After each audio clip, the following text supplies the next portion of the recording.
Elles ne sont pas fantastiques pour rien. Bienvenue sur Watch Mojo français. Aujourd'hui, nous faisons le décompte du top 10 des meilleures histoires de Marvel. I said the school's closed. You need to leave. Not until I see the professor. Nous publions de nouvelles vidéos chaque jour, alors abonnez-vous et activez la petite cloche pour votre dose quotidienne de Watch Mojo. Pour cette liste, nous passons en revue les meilleures histoires que Marvel ait produites, qu'elles soient épiques ou dramatiques, ou encore solitaires, ou englobées dans d'autres arcs. Numéro 10, le diable en bouteille. Ce n'est pas parce que Tony Stark est un génie milliardaire philanthrope et qu'il possède une dizaine d'armures géniales qu'il est totalement imperméable aux problèmes du monde. La preuve avec son alcoolisme.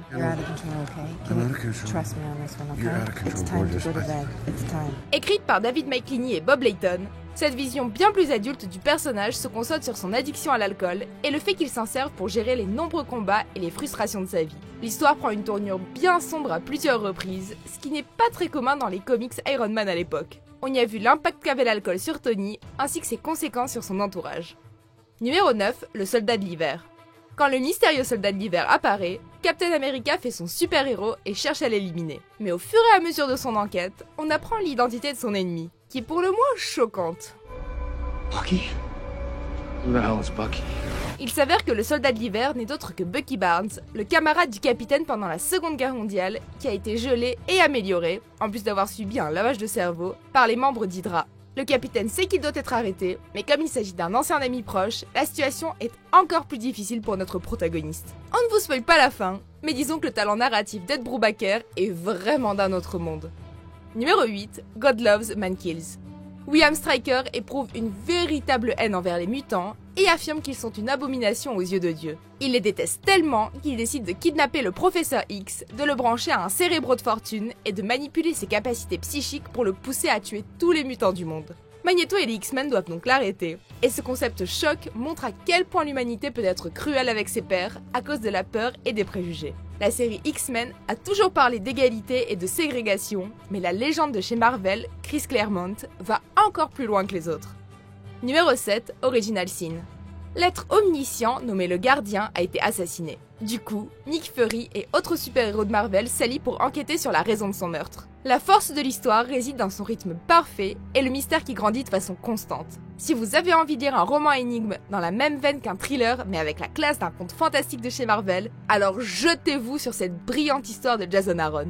Là encore, on ne veut pas vous spoiler, mais vous ne verrez probablement pas venir la révélation. Si vous l'avez vu venir, c'est que vous êtes probablement le gardien. Numéro 6, Futur antérieur. Pas de répit pour les X-Men apparemment. Dans le futur, les mutants ont été officiellement éliminés par une légion de robots tueurs nommée les Sentinelles. Et oui, les mutants sont en gros au bord de l'extinction. Caput, finito. Ou peut-être pas. Afin d'assurer leur survie et de défaire le mal qui a été fait, Kitty Pryde accepte de retourner dans le temps pour prévenir les X-Men du passé qu'ils risquent, d'y passer justement, afin qu'ils puissent essayer d'empêcher les terribles événements à venir. Combinant les X-Men, des mondes post-apocalyptiques et le voyage dans le temps, Claremont a une fois de plus créé une histoire extraordinaire.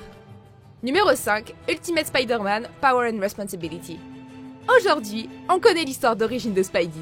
Araignée radioactive, l'oncle Ben qui mord la poussière, grande responsabilité, bla bla bla. La version ultimate de ce héros culte conserve tous les éléments fondamentaux, mais corse un peu la formule pour la rendre plus intéressante aux yeux des lecteurs modernes. Peter acquiert ses pouvoirs de façon bien plus incroyable qui le lie à un énorme complot impliquant Oscorp et des expériences scientifiques dingues. De plus, le développement du personnage, les dialogues et les problèmes plus terre-à-terre rendent cette interprétation de l'araignée encore plus réaliste et captivante. Une écriture géniale entraîne un divertissement tout aussi incroyable, et la nouvelle version de Brian Michael Bendis vaut le détour. Numéro 4, la saga du Phénix Noir. Après une mission dans l'espace, les X-Men rentrent à la maison, mais Jean Grey ne va pas bien. Durant cette mission, elle a été exposée à des radiations solaires mortelles, une force qui l'aide à libérer son potentiel de télépathie et de télékinésie, ce qui lui donne tant de pouvoir qu'elle devient le Phénix. Si ses camarades trouvent ses pouvoirs utiles au début, les choses périclitent vite. Les membres du Club des Damnés manipulent l'esprit de Jen et la retournent contre ses camarades X-Men. L'histoire se déroule à la fois dans l'espace et sur la Terre, et elle est remplie d'action et de tragédie. Numéro 3, la dernière chasse de Kraven. Dans cette histoire, le personnage plutôt idiot de Kraven passe par des situations incroyablement sombres. Dans l'arc brillant de J.M. DeMatteis, Kraven chasse l'araignée et semble le tuer avant de l'enterrer 6 pieds sous terre. Kraven met ensuite le costume de Spider-Man noir, pendant que le véritable Spider-Man sort de sa tombe comme il le peut. L'histoire va très loin dans la psychologie de Spider-Man, ce qui fait son identité. Au-delà du super costume et du grand pouvoir, ce sont surtout les responsabilités qui définissent Spider-Man. Numéro 2, Old Man Logan. Dans un futur dystopien lointain, presque tous les super-héros de Marvel sont tombés face aux super-vilains. Wolverine est encore là grâce à sa capacité de guérison, mais ce n'est pas pour autant qu'il va bien. Ici, Wolverine est vieux, grisonnant et vulnérable, ce qui le rend moins patient et plus violent qu'auparavant. L'arc tout entier est extrêmement déplaisant et plus brut que tout ce qu'a fait Marvel dans le passé, avec une tonne de thèmes matures, du sang et du gore. Insufflant une nouvelle vie dans un personnage vieux de plusieurs décennies, le scénariste Mark Millar prouve qu'il peut apprendre aux vieux singes à faire de nouvelles grimaces. Avant de dévoiler notre vainqueur, voici quelques mentions honorables.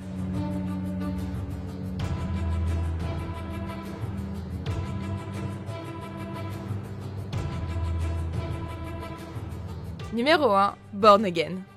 Même un homme dépourvu de peur peut être brisé. Quand Caïd découvre que l'alter ego de Daredevil est Matt Murdock, il cherche immédiatement à rendre absolument infernale la vie de l'avocat aveugle de Hell's Kitchen. D'abord, Caïd détruit son cabinet d'avocat, gèle son compte en banque et ruine sa réputation avant de tabasser Murdock presque à mort. Pour la première fois, Daredevil, un personnage qui ne connaît pas la peur, est décrit comme un être terrifié par son ennemi. Mais c'est ce qui rend son combat et son retour encore plus triomphant, et ça montre que même un super-héros peut être vaincu, puis se remettre en selle et affronter tous les obstacles en chemin. Vous êtes d'accord avec notre sélection? Jetez un coup d'œil à ces autres super vidéos de WatchMojo français, et n'oubliez pas de vous abonner pour être au courant des nouveautés.